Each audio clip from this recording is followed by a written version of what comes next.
आपल्या शहरातील प्रत्येक घडामोडी लेटेस्ट अपडेट पाहण्यासाठी आपल्या पब्लिक मीडिया चॅनलला लाईक, शेअर, सबस्क्राईब आणि फॉलो करायला विसरू नका। अंबरनाथ शिवसेना शहर शाखेकडून तब्बल 5000 नागरिकांना दिवाळीच्या साहित्याचं वाटप करण्यात आलं। दिवाळी सणासाठी फराळ करताना लागणारी साखर, मैदा, शेंगदाणे, पोहे, तेल यासारख्या इतर साहित्याचं वाटप शिवसेनेकडून करण्यात आलं। यावेळी गरजूंनी रांगेत उभं राहून अल्प दरात मिळणारं हे साहित्य घेतलं।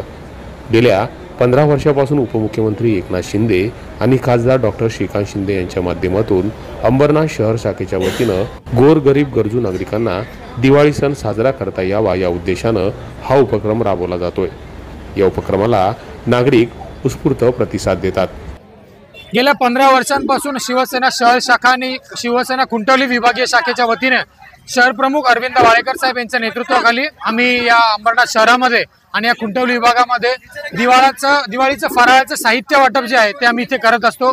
तब्बल अंबरनाथ शहरामध्ये पूर्व आणि पश्चिम पकडून 8000 नागरिकांच्या घरामध्ये आम्ही हे दिवाळीचं सामान आम्ही देणार आहोत, ज्यामध्ये रवा, साखर, मैदा, तेल, तूप, शेंगदाणे, फराळाचा पोहे असतील, चिवडा मसाला असेल, असं सगळं एकंदरीत 450 रुपयाचं सामान हे आम्ही अवघ्या 10 रुपयामध्ये सर्व नागरिकांना देत आहोत।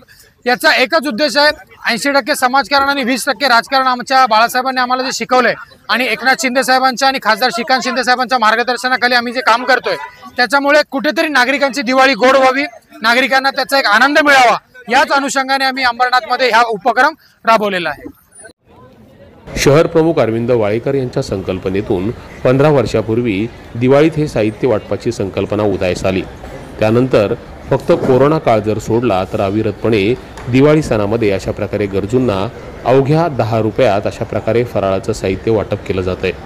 यातून 80% समाजकारण आणि 20% राजकारण या शिवसेनेच्या ब्रीदवाक्याला समोर ठेवून शहर प्रमुख अरविंद वाळेकर यांच्या खांद्याला खांदा लावून शिवसैनिक त्याचबरोबर महिला शिवसैनिक देखील या उपक्रमात सहभागी होतात। त्यामुळे त्यांच्या या उपक्रमामुळे हजारो गोरगरिबांच्या घरात गोड दिवाळी साजरी होते। Public media bureau report.